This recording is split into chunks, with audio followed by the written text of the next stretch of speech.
Welcome to Vet Life Reimagined. Scott Adsit said the rules of improvisation apply beautifully to life. Never say no, you have to be interested to be interesting, and your job is to support your partners. That is beautiful, and I agree that it fits with our lives. Our guest today agrees that improv skills can translate over to veterinary medicine. Dr. Nikko Grossapoulos started as a theater major. It's where he felt he belonged. But he always had a love for animals and worked in veterinary clinics as an assistant in CSR. He even had intentions going to veterinary school, which were distracted by a thriving business venture, but he found his way back and did end up going to vet school. How I discovered Dr. Nikko was in an article that was written that described how he has combined many of his skills into teaching kids at a magical camp in Iowa. Let's get to the conversation with Dr. Nikko Grossapoulos. When did you know you wanted to get into veterinary medicine? Well, like many people, I think I knew at an early age. I remembered for sure when I was about 9 years old, I had probably been bugging my mom to get a dog for at least a year. She evaded it for one birthday by offering me a dog versus a Nintendo, and I chose the Nintendo, and then I bugged her for a whole full year after that again. And I remember walking into the Animal Humane Society and seeing the dog that we ended up adopting, a little yellow lab. And I just flew to the kennel, put my hand there, and everybody who came by said, "Nope, he's mine," until my mom could go find somebody to get him. And that was my first start of a strong bond with an animal. We did everything together. And that's when I definitely knew that I wanted to become a veterinarian. Now, it didn't necessarily happen in that order. I took a lot of different routes before becoming one as a kind of second career veterinarian myself. Yeah, because I've been able to read a little bit about you. You went down a very different path. You actually became a theater major, I believe. So what kind of got you interested into doing theater work? Yeah, well, in high school, so as part of my path and my story, I am married. My husband's name is McDean. We have two adopted children. But in the high school years of maybe not coming out as gay, a lot of other people knew before I did, and in the sense of I already knew, but I hadn't really said it out loud. And so I found real comfort in finding my family with the theater department at my school. And so that's kind of where I spent a lot of my time. And I thought, this is kind of what I want to do. I was really enjoying it. Probably, like yourself, you're on a podcast, so you like to publicly speak, but a lot of veterinarians don't necessarily like public speaking or even sometimes interactions with people. But that's always been something that I've enjoyed. And so that was kind of the route I took. I still was interested in veterinary medicine, but I thought, I think I'd have a lot more fun doing theater. So initially started my college career in theater, actually did still end up getting my theater degree. My final year of theater, I thought, I'm not someone that wants to go to Hollywood and spend, years eating ramen and trying to make it and get my first break. That just didn't really appeal to me in the end. I still enjoyed the experience. And that's when I thought, I really do want to go into veterinary medicine. So at the time, I pursued my biology degree, started working for veterinarians in the area. I lived in Chicago at the time and worked for an emergency clinic and had a lot of fun doing that. And then started another career that postponed until I actually got to vet med. Well, ironically, a couple episodes ago, we had a guest who is now a veterinary technician, but she started as a stage manager. So she shared how she saw similarities of being a stage manager into her role as a veterinary technician, especially in emergency and critical care. So, from your perspective, have you seen any crossover, any skills that you learned with acting that have helped you be in veterinary medicine? Yeah, for sure. In the role that I'm in now, I work for a pharma company, Zoetis. Many people are probably familiar with them, but this has allowed me to kind of combine that love of theater and public speaking with my love of biology and veterinary medicine. So that's where that has helped. But I think in everyday practice, right, you are on the stage when you walk into an exam room. So, you're always publicly speaking, whether that's to a crowd or to an individual. And so that has really helped as well. I also think one of the things I've even done with my sales team with Zoetis is we brought in an improv group to work with them. That's something I enjoyed when I was in theater doing improv. And so really thinking on your feet and coming up with ideas in the moment, vet medicine is all about that. Yeah, I can see how that would be really helpful in vet school, especially to get your confidence, because I think that is a challenge. And I'll speak for myself, maybe not everybody, but one of the hardest parts of transitioning and even just, going through vet school, there's still a lot of that imposter syndrome feeling. But when you leave the walls of the university and get out and into the real world, and all of a sudden you're supposed to be doing everything. I think being able to have some confidence and being able to listen and roll with the punches like improv can kind of help you learn. Oh, goodness, that would have been a lifesaver, I think, for me. Yeah, it's also helped too. There's a lot of parts of your theater training, and I think a lot of people that get into theater have a creative background. And so in vet medicine, we're always getting creative to come up with solutions and think outside the box. That's also allowed my teaching style to be creative. So whether that's in this role or when I've worked in the hospital to try to keep it creative and fun, that is also where I've incorporated that too as well. Yeah. So, did you primarily focus in small animal medicine when you got out of vet school? I did. Yep. Yeah. Going into school, like all of us probably I wanted to do everything.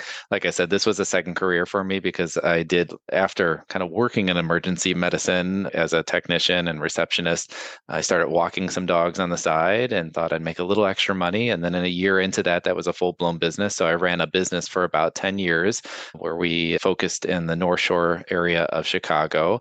It was a really successful business. I had about 20 workers, about 2,000 customers, and it really sidetracked my path to vet medicine, but then went back and applied and sold that business and kind of got back into veterinary medicine. So, yeah.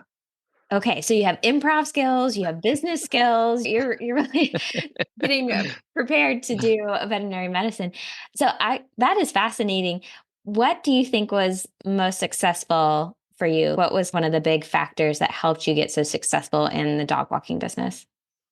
I really had a high expectation for quality of care. So I really, the first year it was just me running it. And so there was a lot of my reputation on the lines for when I eventually started hiring people. So that's where we had a high quality level. At the time, there really were not a lot of people had cell phones. So I would have my employees kind of call in when they got there, call in when they left. So I could see they were actually at the home for the full duration.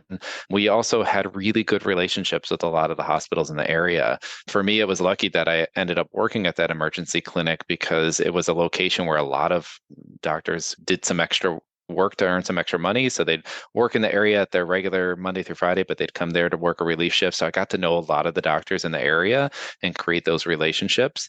But the area that we were in was very affluent. And so we also had to really have a good name behind us. We were top rated on Angie's List. I was really specific about some things. So I wanted to also have that pet owner come home and feel like they felt good about leaving. They didn't feel bad that they had left their dog or cat alone for that long periods of time. So we had handwritten notes for every visit. I even had my employees organize their mail by size because I felt if the owner came home and said they took care of my mail, they're definitely taking care of the animal. But it was all about relationships and having good people. Yeah. Oh, I love those little touches. It does make a huge difference. So Hmm. it makes me think of like the hospitality industry where it's a fantastic book. I'm going to draw a blank right this second, but he talks about running a hotel and the way they got so successful was the tiny little details. And his phrase was, "We are ladies and gentlemen serving ladies and gentlemen." And it was that high level, every detail, and that's what got him so successful. Sometimes we forget that our business is a service business. Did you take those skills when you were practicing in clinic as well? What were some of the things that you are proud of that you did in the hospital setting?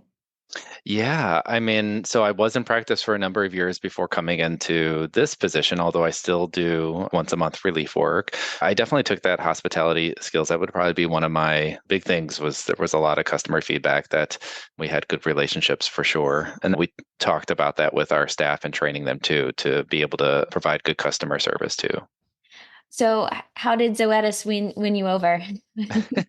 Well, as a student, I saw different people in these types of roles and industry roles, and I saw that opportunity that looked, really a fun opportunity to be able to, like I said, publicly speak about science and really mesh my backgrounds a bit there.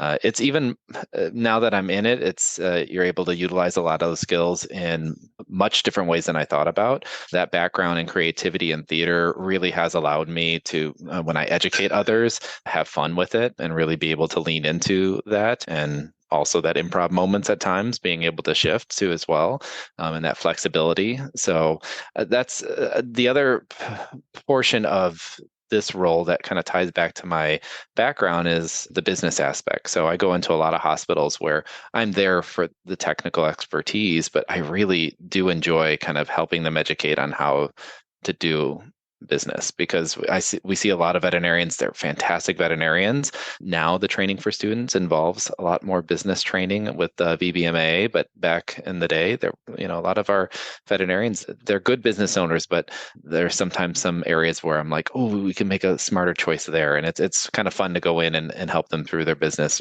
not only on their technical. But like your question, how did I get into Zoetis?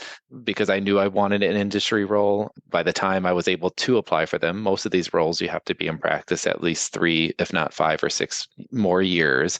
When I hit that point, I had a day a week that I would go to every industry website and see if there was an open position and apply when they opened. And they take a couple of years to get in. And that's kind of how I landed when this one opened up locally. So I've had to have that conversation with lots of people who reached out and ask, how do I get into industry? It's like, patients. It is more competitive in industry than it is in clinics, especially several years ago in the pandemic when, I mean, you could walk down the street and you could get hired. It's a little bit different in the industry, but it's good to know that you already had your eye on that. In fact, I have actually met someone who, similarly to you, I think they had a class where they went through different career options and they had an industry vet come in, and as soon as he heard that person speak, he was like, yep, that's what I want to do. So I'll be teaching my first class on that actually in a couple of months at the University of Minnesota. So yeah, and I know you've had that background in industry too. So that's, the pathway and how it's a little bit hard to get into. And I think the big thing that people need to know, if one of your listeners or watchers or viewers are thinking about getting into industry, the people who are hiring want to make sure that you're not running away from something, that you're running towards something. So there's got to be a reason that you're getting into industry other than I want to get out of practice, right? And so whatever you love to have done in your day-to-day practice, think about how that can translate to a love of teaching an industry. Do you like to teach every day?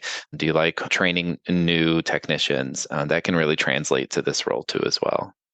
that's a very good point. And I think not only just to get a job in industry, but also for yourself personally to double check with yourself. It's what am I looking for? What is the ideal future? And it doesn't mean you have to have it completely mapped out, but at least be able to verbalize some of the values and things that you're looking for. Because all jobs are going to have challenges. So if it is, I just want to go somewhere that they let me do nothing and sit on a beach, like that's not industry. There's going to be other things too. So really being able to define what you like about a particular job, I think not only will look good in your interview when you're talking to them, but I think it's good for you personally when you're trying to decide the right career path for yourself. Yeah. And if you're interested in one of these roles, reach out to any of the industry veterinarians that may come into your clinic, because you can kind of get a better understanding of what these roles actually entail. I think probably people, maybe even me prior to coming into this, had a misconception of really the details of the travel and what you're doing to launch a new product, and how you're helping people through adverse events. There's skills that you have to have with problem solving. Yep, done that too. Yeah. And you've also become really involved in your local, I think, VMA as well, correct? I have, yeah. I just got the honor and I'm very humbled by it. They are going to award me with the Outstanding Industry Award at our upcoming conference in a couple of weeks here because of my involvement, which is usually not given to a veterinarian. It's usually one of our other industry reps. And so I am quite involved in the VMA. I'm very passionate about the students. And so while you can be involved in your local state association in all different avenues, right? It doesn't necessarily have to be with students. That's kind of where I focus my time on, both with the VMA and also with the alumni at the university. Yeah. I think that's so good to get involved. One, to be aware of what's going on, to have a voice of what's going on. So, what have you found is some of the most rewarding parts of getting involved? Yeah, well, one of the things that I probably spend the most time on is I'm part of our foundation kind of wing of the MVMA. I've sat on the foundation board for the past 6 years. My second term is kind of the longest you could be on that, and that just timed out. But I sit on also a subcommittee of that foundation where we actually have such a hand in naming the who gets the scholarships. So our association does a really fantastic job with their fundraising, probably one of the better that I've seen with a lot of state VMAs. And it's all in part to a lot of our members. So we have a lot of good members that do donate and give back to the foundation. There's not always that connection and buy-in from state membership to actually give back to the foundation and funding. But we also do a lot of big fundraising events throughout the year. But around December is when all of the applications are collected and given to the committee for the scholarship review. We award nearly about $180,000 in scholarships. We had 66 applicants this year, and there's about 23 scholarships that we're able to award. There are some additional ones that the foundation does strictly through them. It is a time-consuming process because this year was about 600 pages to read through. Some of those applicants cross over scholarships because they apply for more than one and trying to kind of rank and figure out who goes where. But it is so rewarding to read a lot of their essays. They are just so bright-eyed. Some of them are doing amazing things already, or even have done amazing things even before coming into vet school. Some of them are going through a lot of adversity and challenges that they've had throughout life, and it's just really inspiring to hear their stories. So that's probably the area that I have the most rewarding take from. So, when you are looking to decide, which sounds really, really hard, what are you looking for? What are some of the things that you're trying to maybe encourage in the profession? So everybody on this committee probably has their own ranking. So this isn't really a standard kind of set. So we all come in, actually, even during our decisions, we sometimes we're all very passionate about a specific applicant, and so we kind of fight for them. For me, I look for a couple different things. So it depends on the scholarship itself. So there are specific rules. Some of them are named scholarships, and whoever kind of put that into that might have some guidelines that we have to kind of follow. I will look at where their need is, right? So, and they can't be a really poor applicant and have a high need for me to award them. But if they're an excellent candidate and there's a couple of them that are both excellent and they have a really high need in terms of financial need, then that kind of ranks to my top. But I also look at kind of their work ethic. There was one applicant recently that had a really low need but had created his own business since he was like 10 years old, and had created such a fantastic business that he was able to save money to be able to pay for his DVM degree, and was still planning, knew that even though he had low need, it was going to be coming up that he had a semester that he didn't realize would require a little bit higher need. So work ethic is really big for me to see because, as you know, being a veterinarian, it's not an easy job. And so seeing that they're already setting themselves up for success there is fantastic. Not that extracurricular activity, I think, is anywhere in parts of any of the scholarships. There's a couple for just VBMA that you have to have requirements there. But I like to see that leadership within there. I like to see that they're already giving back to their community of fellow peers. We have also community outreach programs like most university students participate in. Our state, there is a local one that works with low income and homeless individuals to be able to give back once a month. And then another one that works with our many Indian reservation populations. And seeing these students give back to their community is also a big factor for me when I'm deciding to. Especially because when veterinarians can be part of their community, back to something you said earlier, in that a lot of what we do. It is a service business, but it's also a relationship business. So if you can build good relationships with the people in your community, that's going to definitely help you be Hmm. successful. You work with students on in lots of different universities. You're very well informed of the profession. So what are some of the things that you're excited about for the future of the profession? Yeah, that's a great question. I'm really excited about, I think this might scare some people, but really the change that our profession is going through. I think we're working through some rough spots when it comes to mental health, when it comes to the change of diversity and inclusion in our profession. And so I'm excited that there's awareness around those things, that we're having more conversations, and that we are looking to come up with solutions for. So that's one thing that we have offered through Zoetis. We've actually designed a compassion fatigue talk, which is more than telling you everyone's burnt out. It's also trying to give you some solutions and some tools to be able to work through that and have some awareness of why our brain does what it does in those situations. They are not home right now, but my daughters, like I said earlier, we have two adopted daughters. They are African American, and I look around in the profession and there's not a lot of color in our profession. And so I'm excited that we are having more conversations, that we are doing more pipelining to increase diversity in our profession, because that's very much needed. There's very much a lack of that. So those are some of the things that I'm excited about as we're moving forward in the profession. Yeah. Change can be hard, but change can be really good. So, Hmm. and again, especially if you can participate in some of those changes, like getting involved, knowing what's going on, giving some funds to sponsor students going through. So, all of those things are really neat opportunities for us currently and as veterinarians to give back. So, another thing that at least I think you're pretty passionate about is you love students, but you've mentioned your daughters. I think they were actually how you got involved in a particular camp. So you actually started working with even younger kids on learning more about science and especially understanding a little bit about working with animals.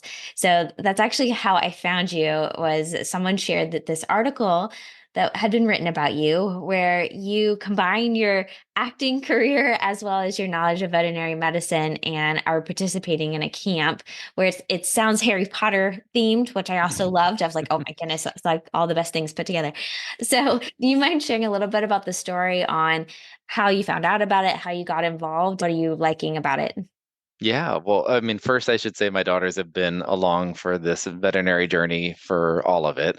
They were just babies when I started vet school, so it was fun to be able to demonstrate your passion for learning while they were growing up. But my theater background has come back into my life recently with this camp. One of my theater professors has been running this camp for nearly about 20 years. She lives in California, but actually flies back to a second home in Iowa every summer to be able to run this camp for 2 weeks at this specific kind of Girl Scout location. It is a Harry Potter themed camp. I even kind of disservice it by saying that because it is its own creation. Got a background in that, but it's called Frogwarts instead of Hogwarts. All of the kids, I actually don't know any of their names for real because everybody goes by their wizard name or your professor name. And for the past 3 years now, I have been the kind of care of magical creatures teacher, which has been able to incorporate some of that veterinary medicine science and also my theater background in enjoying and teaching and being creative. The first year I was pretty nervous because I don't normally work with such young kids. It's anywhere from about third grade all the way up to high school, and they're usually divided into 4 age groups, and you have to come up with a 2 1-hour courses for each of the age groups that can also have the same theme that can gap over those. But I've had a lot of fun being able to teach that. My first year I taught about magical creatures. So we did a kind of a historical, I had them work through some of these magical creatures that were recently discovered through science. And then we also talked a lot about conservation through that too as well. And then last year we translated how owls are. So owls in terms of are a big part of, right, the Harry Potter world. They do a lot for wizards, but also birds are so closely related to their dinosaur ancestors. So we kind of related that to dragons. And so we dissected owl pellets. And then through discovery, we found a giant dragon pellet that we dissected too as well. There's a lot of storytelling at this camp. It's really hard to describe without being there, but there is an overarching drama that's happening throughout the whole week that they have to discover. These kids are really into it. It's really fun to see them just kind of let loose and be themselves. And really, there's no electronics that are allowed. So they're really in the moment the entire time.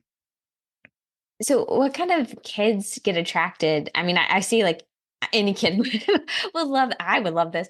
I kind of look that age. Maybe I could sneak in, but but does it attract, like theater people or science kids? Is there a target audience that they're aiming for in these kids? Yeah, it's all over the place. So I would say this past year was the first time that I really found the incorporation of veterinary medicine because there were a lot of students that started talking about wanting to be a veterinarian. And so there is a science crossover. There's definitely a lot of theater kids. You might turn a corner and see a group of 6 kids singing a cappella just to have fun. So there's a lot of theater kids there too as well. But my daughter, only one of my daughters is brave enough to kind of go there. She's kind of into theater. I wouldn't say that's her entire background, but it brings it out of her. It lets her let loose actually, and kind of because I would say the whole week these kids are almost in constant improv. Like it is just they are living the story that's being told the entire week. So there's like I said, that overarching drama. There is a story that's happening the whole week that they're uncovering a mystery to, and they're doing that as teams. There's jump scares. I mean, kids are laughing and crying through it all like the whole week. So it really brings that out in them. It's a very diverse group, so it's a very safe space too as well. So I think a lot of kids that might not necessarily feel safe at a normal summer camp feel like this is a second family for them. And a lot of these kids that go there, like the high school kids, they have been going since they were in 3rd grade. So they've grown up every year going into this camp, and it does really feel like a second home and family for them. Yeah. I think we all need our place to feel like we belong. And for some people, it could be veterinary medicine is you've worked so hard to get here. And I've mentioned this a couple of times. I feel like this past week we're a little big profession because we're pretty close. There's probably a few degrees between us knowing somebody who knows somebody. Mm-hmm. And so it can be your people, your place. For you, what do you find is kind of the most special thing about veterinary medicine? That's a great question. I felt like when I was a practitioner, the thing that I found so special was the investigative work. I always felt like a detective, and that was kind of fun within it. But I agree with you. I actually feel like it's the community. It is such a small group of people. It's amazing, especially in this role that I'm in now. I'll talk to someone who knows somebody out in California that I know, and it is such a small community despite being so many of us. That's something I really highly enjoy about this profession.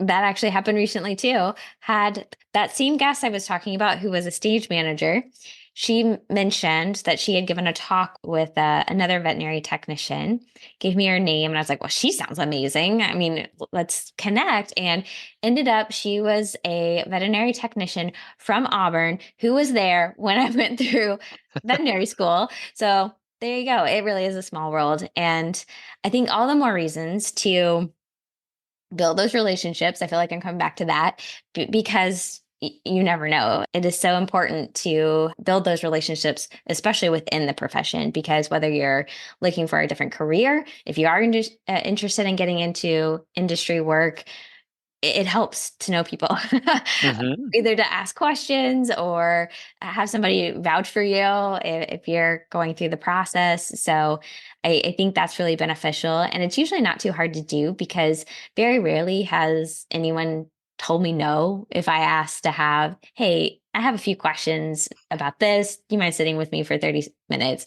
So I think it's just a really special thing about this profession.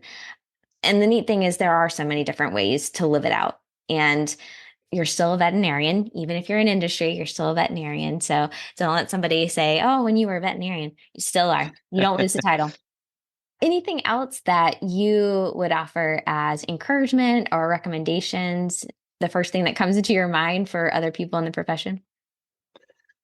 Yeah, what we talked a little bit about earlier about kind of the mental health and the well-being in our profession.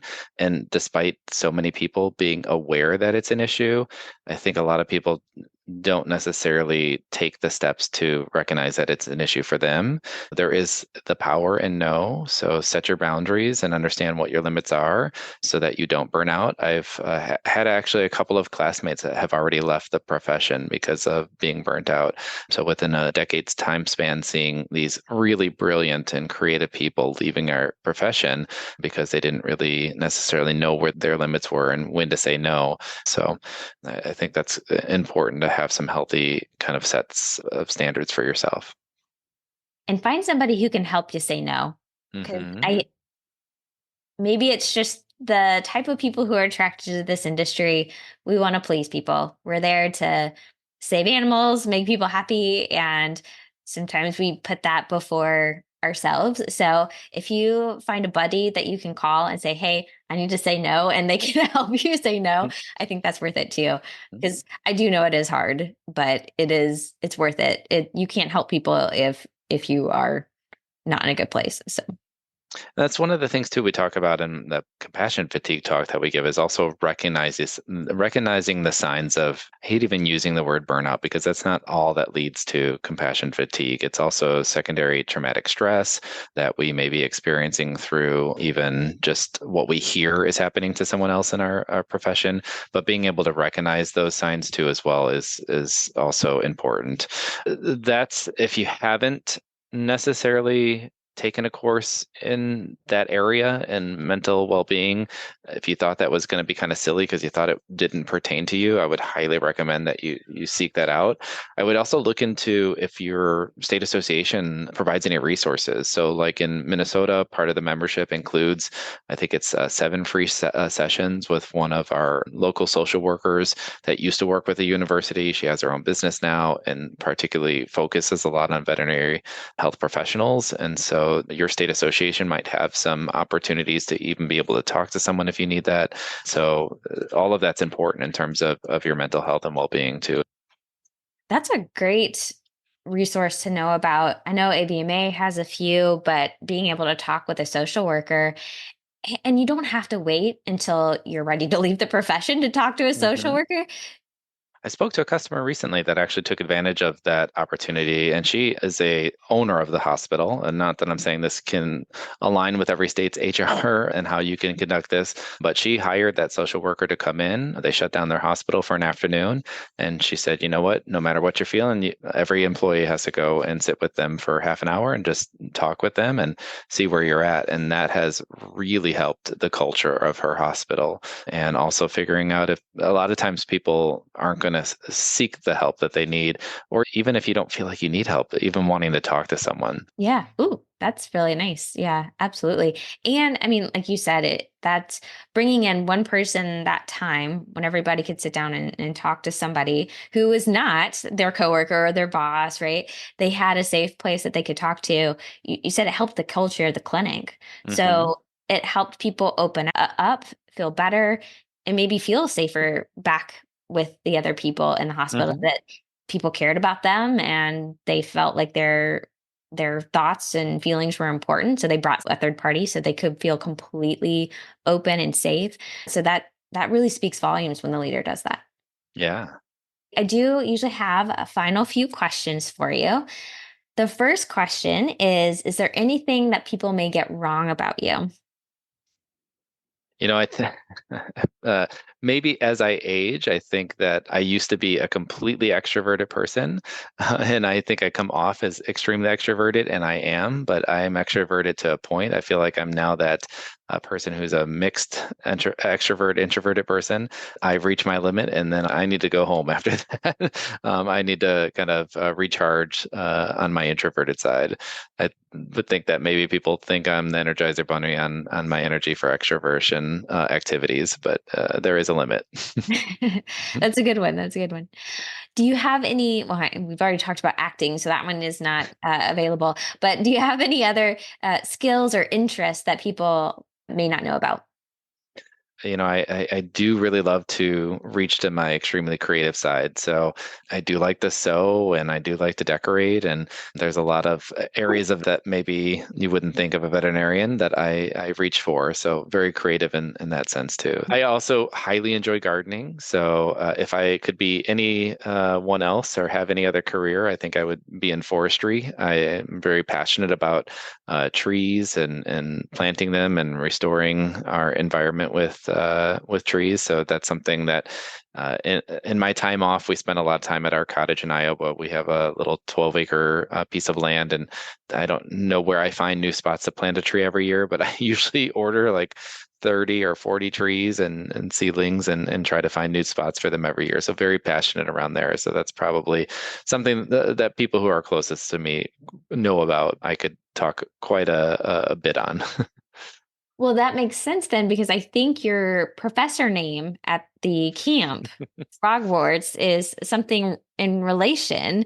I think It it's is. coniferous green? Coniferous. You're right. Yeah. So Yeah, Dr. Coniferous Forest Green is my name there. that's it. Perfect. Is there anything on your bucket list that you would like to do?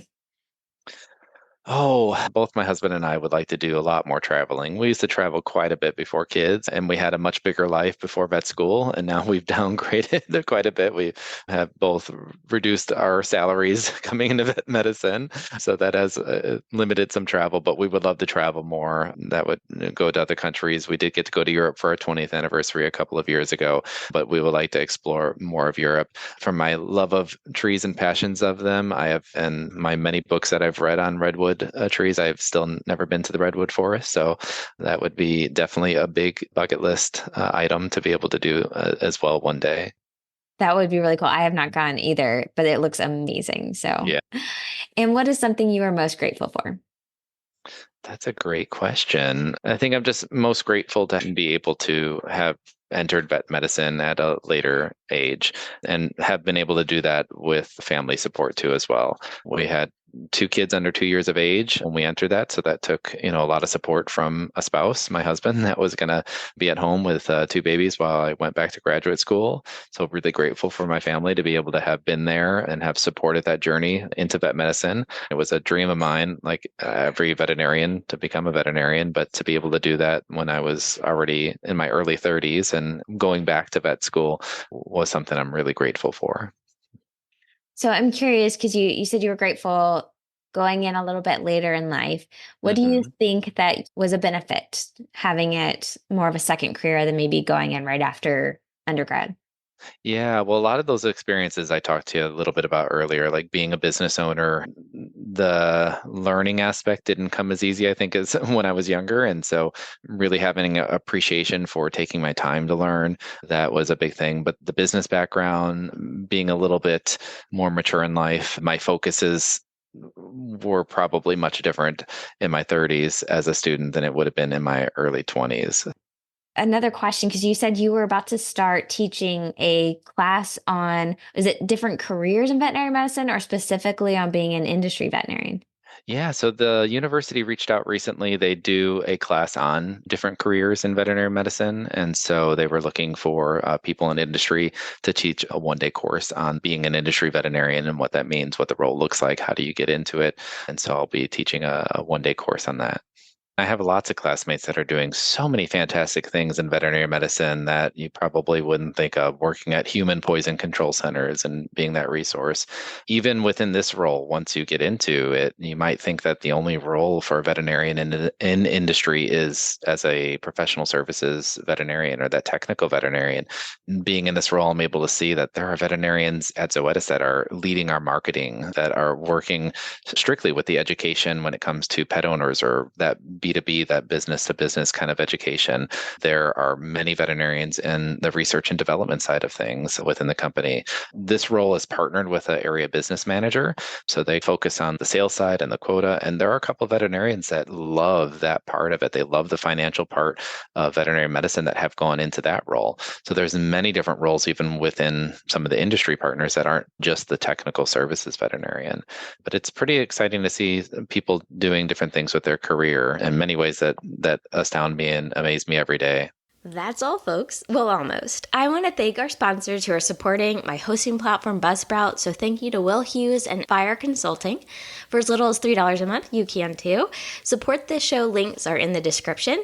We are looking for more partners to help support the show. We've got some fun campaigns coming up. So if you're interested, please let me know. Email me at hello@vetlifereimagined.com. I'm also looking for speaking opportunities and greatly appreciate any insight there. So please share these amazing messages, and I'll see you next week.